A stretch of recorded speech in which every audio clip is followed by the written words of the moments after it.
Sir, any comment po sa mga sinabi ni Vice President Sara Duterte sa araw nito? Ang comment po natin ngayon, sinabi po talaga ni VP Inday na si Tatay Digong is in good spirits and he wanted to be free, brought back to the Philippines, and he wants to take his oath there in the Philippines. Ano po ba ang ibig sabihin nito, mga kababayan?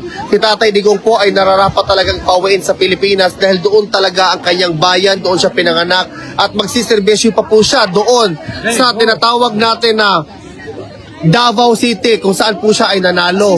Si VP Inday po, in-emphasize din po niya na si Senator Amy Marcos ay any shape or form, wala pong kinalaman whether it's the prosecution or the defense with respect to the case of former president before the ICC.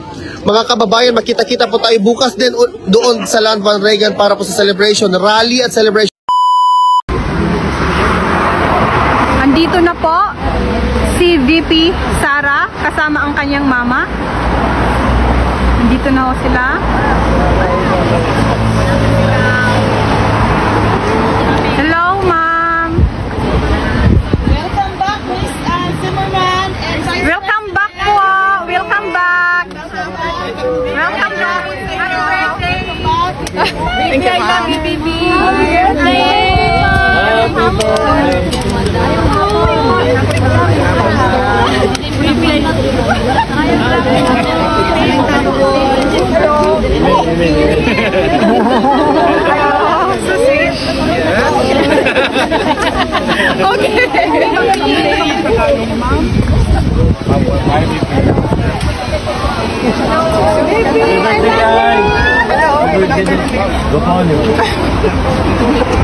Basta Pilipina, bakit na ako? Hello.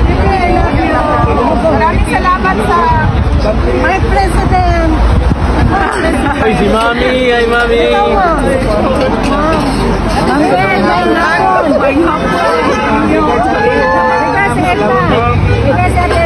Ang ganda niyo po. Edna sa Davao. Oo. Kaubani mo sa Tanong. Oo. Sa Jamal. Oo. Sa Edna. Picture niya kanina mo daya. Shout out number. Sige. Ako po BP, apil ko mo ha. Unya ha. Tuloy ka na ako.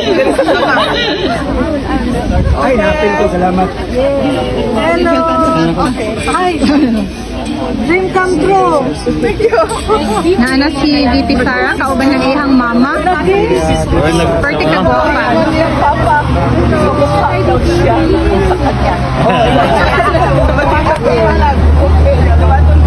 Kauban niya si Sir.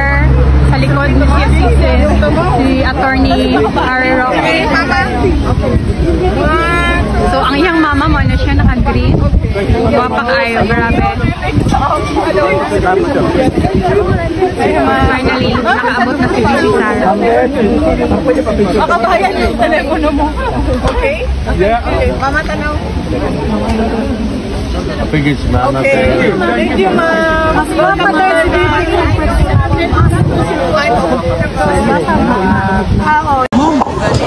Darap na rin. Ma'am, beauty.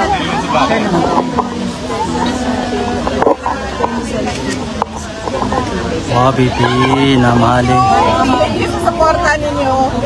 Ma'am Inday. Alam mo, Ma'am Inday. I love you, BP. Love you, BP. Love you, BP. Ma'am Inday. Hello, from Davao. From Davao, my dear. My dear. Oh, kamu dia. Oh, amo man na. Oh, dirita. Dirita, ma'am. Dirita, ma'am. Ah, sige. Yes. Thank you. Thank you, Inday. Wow. hapon sa inyo. Hapon. Hapon. Netherlands. Netherlands. Ay, okay. Taga-Davao po. Taga-Davao po. Ayaw. Salamat sa support.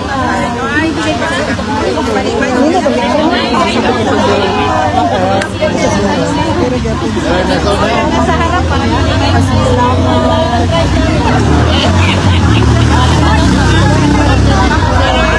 Sana lang mo guys. Oh, nagsi-shout out from Antabuhon. Yun ako mag-shout out guys ha. Tanaw lang ta guys. Ano si BP guys? Oh, di ba? Ang ganda ni BP, di ba? Salamat sa pag-share and like. Buyag. Pwede na magpasahin. Salamat sa pag-share and like. Ang bait naman. Salamat. Oh, di ba?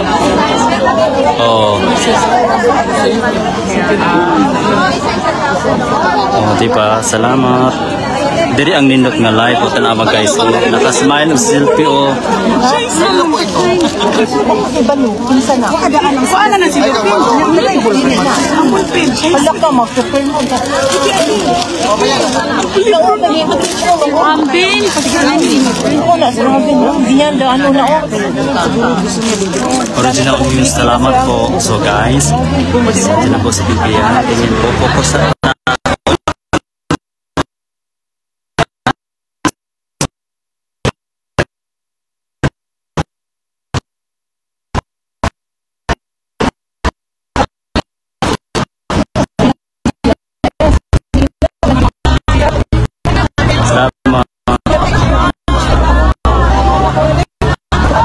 Salamat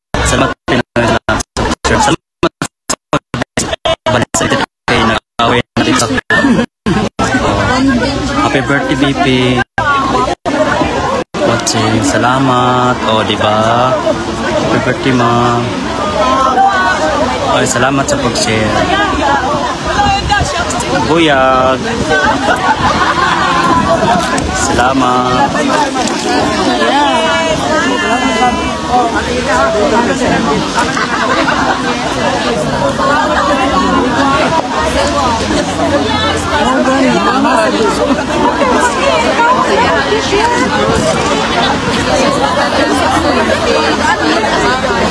Oy, nagmahay, oy.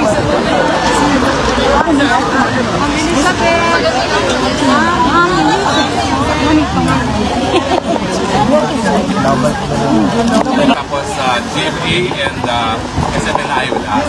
First question po, kamusta po yung bisita kay Tatay Digong and aming Tatay Digong na?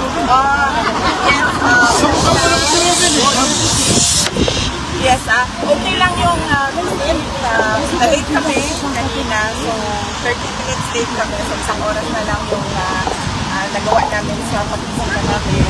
And pagdating namin, nag-aantay na siya. So, masaya siya nung nakita na kami kasi alam niya na nandun kami to celebrate birthday with him.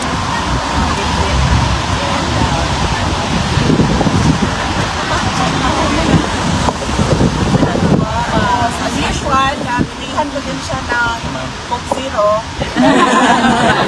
Kaya hindi ko, sabi niya, dalhin lang daw niya sa kwarto nung pero isa lang ang Meron daw ba kayong mga news from the Philippines na na-share sa kanya at ano yung mga reaction niya sa mga news na yes, nag-share ako ulit. Na-share ko na noon sa telephone call, pero share ko din ulit sa kanya na nanalo yung dalawang PDP laban na senator candidate, tapos yung guest candidate, si Manoleta, tapos dalawang guest candidate from Alianza, Senator Kapiligan, Senator Marcos, and binanggit ko din sa kanya na nandito si Senator Amy Marcos, pero hindi siya pinayagan ng ICC na makabisita at makausap si dating Pangulong Rodrigo Duterte. Nabanggit ko din ulit sa kanya na nag-submit si Senator Amy Marcos ng kanyang calculate sa Senate ano po yung reaction ni Presidente? Unang-una, nagkasalamat siya. At pangalawa, sabi niya, gusto nga daw niya sana makausap si Senator Amy kasi daw mayagan. Pero, sabi niya, there will be another time for that. GMA?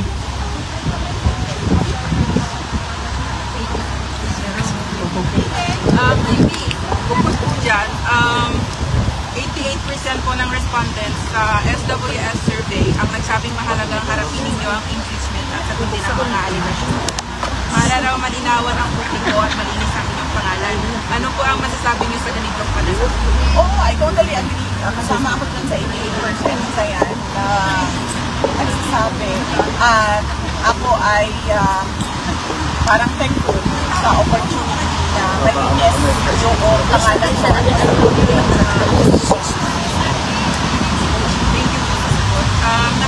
Ang last question ko, napag-desisyonan ko ng Senado na ilipat sa June 11 ang simula ng impeachment hearing. Gusto lang po namin marinig, paano ninyo po tinanggap ang balitang ito at ano po ang epekto nito sa inyo, kung meron man? Wala naman siyang epekto sa atin, no? Nag-iisip lang ako kung ano yung epekto ng delay doon sa kaso. Pero iiwan na natin yan sa mga lawyers namin, sa defense impeachment lawyers, para pag-isipan kung ano posible epekto doon. Sa kaso po, meron. SMNI, Napakabait ninyo ngayon. Dapat mabait daw kami, ma'am. Mabait daw kami. Kailangan daw magpabait. Binibig na kami, ma'am. Para maminaw daw kung lumimili. Kasi may briefing. Maghilom daw.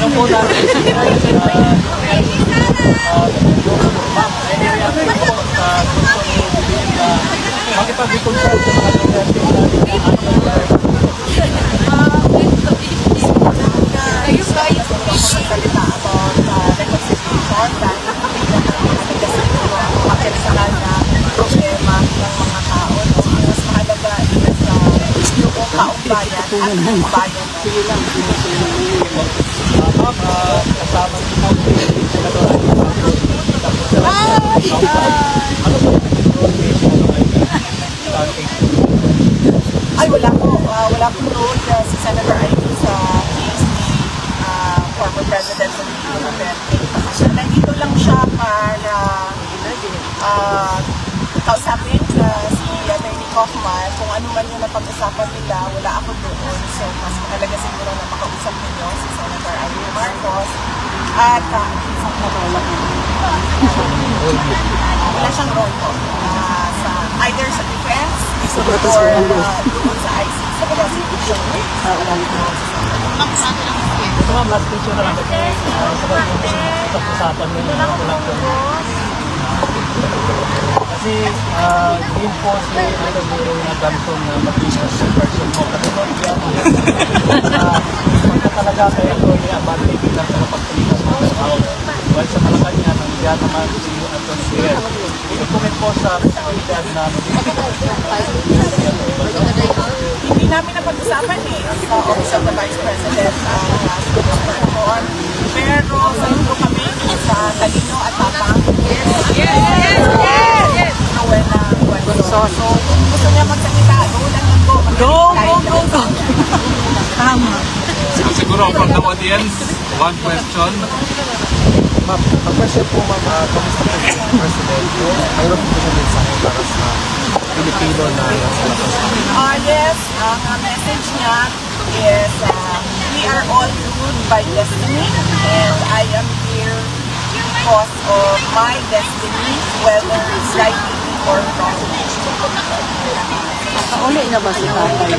And isa pang update, napag-usapan din namin yung root niya at pag-usapan daw nila yung lawyers niya kung paano gawin yung kanya. Pero initially sinabi niya, I want set me free and everything. Meron pong kanta ang mga Pilipino para sa iyo. 1, 2, 3, go! Happy birthday to you. Happy birthday to you. Happy birthday. Happy birthday. Happy birthday to you. Mabuhay kayo, Inday! Mabuhay! In Philippines! Para sa Presidente!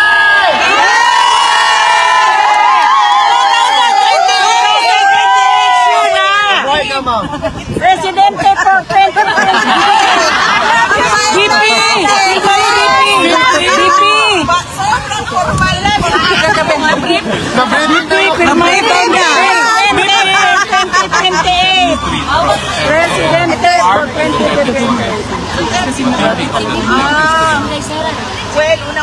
mas okay dito dahil Ipatong ko lang sa ulo. Ani na lang ko. Sige lang, okay lang kay. Dabugatan na ulo. Miss, pangalawa, hirap na magdagdagan ang mga bilasma natin. So, okay siya. At palagay ko lang, maganda din siya dahil pumunta siya ng mga dumadaan na mga sasakyan. No, gapo po ng location. Increase awareness. Kasi sa one case lang ang dumadaan ng sasakyan at hindi kita tayo. Okay, bito din. Attention. At maraming pang pwedeng gawin, posibleng gawin na dito dahil Yes.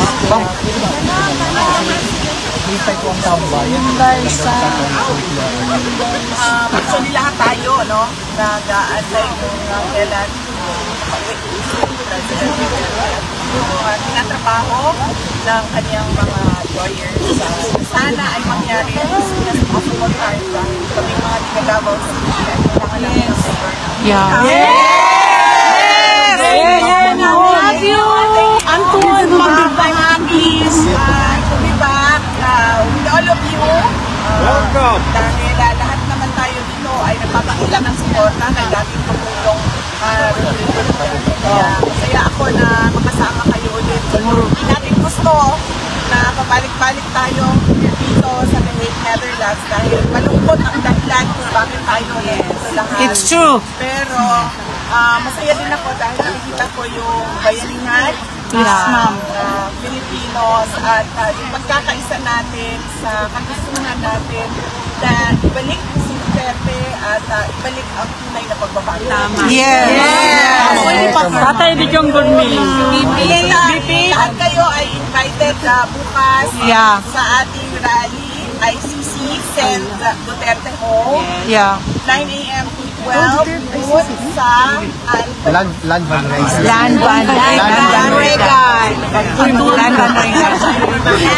Muli naman, ma'am, pwede pa, ano? Salo mo. Muli naman, good meal. Magano pa talaga yun ang provincial Sarus? Anak, bigay mo dyan na, Ma'am BP. Land address. Muli naman.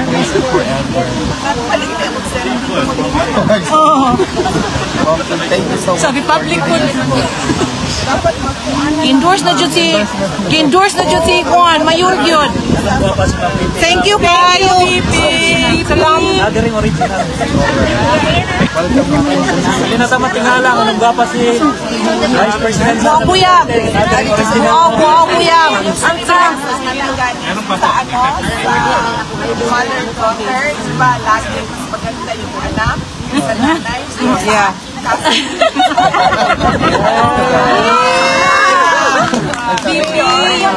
niya, mas siwat. Mana.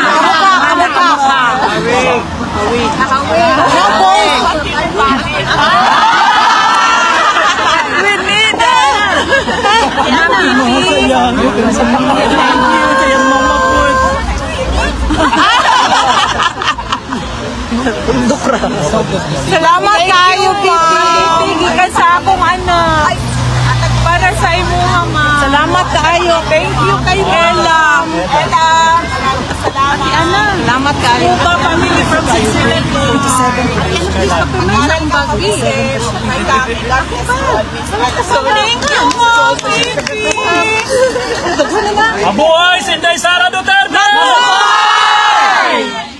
Mabuhay ang ating future president! Mabuhay! Mabuhay si Tatay Digong! Mabuhay! 2028, sure na. Bring him home! Bring him home! Bring him home! Bring him home! Mo rin si Juan yan. Bakong katik. Padaanin niyo po. Asa namin eh? Pila dito. Paano yan? Sir, any comment po sa mga sinabi ni Vice President Sara Duterte sa araw nito? Ang comment po natin ngayon, sinabi po talaga ni VP Inday na si Tatay Digong is in good spirits and he wanted to be free, brought back to the Philippines, and he wants to take his oath there in the Philippines. Ano po ba ang ibig sabihin nito, mga kababayan? Si Tatay Digong po ay nararapat talagang pauwiin sa Pilipinas dahil doon talaga ang kanyang bayan, doon siya pinanganak, at magsiservisyo pa po siya doon sa tinatawag natin na Davao City, kung saan po siya ay nanalo. Si VP Inday po, in-emphasize din po niya na si Senator Amy Marcos ay any shape or form, wala pong kinalaman whether it's the prosecution or the defense with respect to the case of former president before the ICC.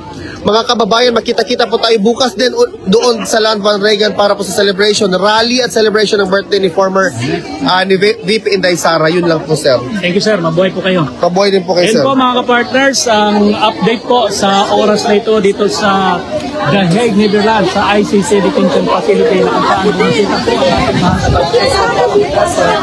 So ngayon po ang nangyari, marami pong mga kababayan natin na nasiyahin talaga at nakita si Madam Inday Sara Duterte na pinakamamahal nating lahat, ang Vice Presidente, ang ating Presidente sa Pilipinas, at kasama ang kanyang ina na napakaganda din.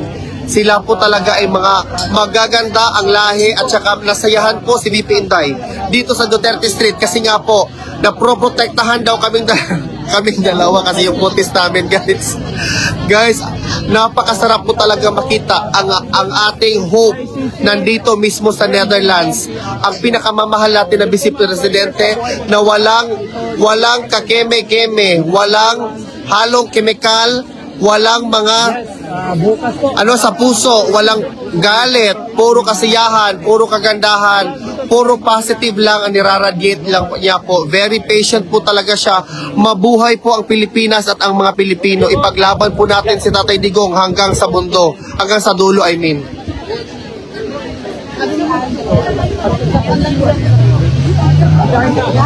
Tuloy-tuloy ang laban.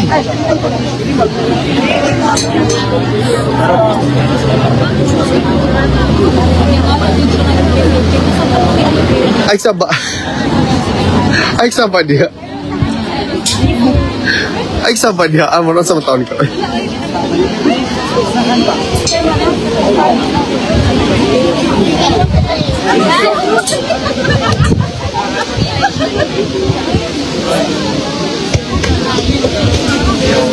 Okay, tuloy-tuloy po tayo mga kapartners sa ating live sa SMNI. Hanggang hindi alis po ang ating Vice President Sara Duterte dito sa Duterte Street ay sundan po natin sa ating live sa SMNI. Ngayon, bigyan po ang mga kababayan natin mga Pilipino galing kasing natin ang bansa. Sige lang, importante na natin doon. Finally, nalitag yung po, nakapicture na po yung That's good to hear, ma'am. Yung mga kababayan po natin, nandito po sila ngayon sa Duterte Street. Mabuhay po ang mga Pilipino kasi nakikinig po talaga sa instruction. Salamat po. Siyempre, kasi ikaw lang ang salita. Ang sabay. Pero kailangan mo sabihin naman na microphone start. Miss Una, wag ko nakiksiksikan. Pero Maraming salamat po sa inyong lahat na naniniwala sa ating pinaglalaban po. Tingnan niyo po ang kagandahan ni VP Inday. Walang kapantay. walang pakita na may daw ate. Hindi ka pipili.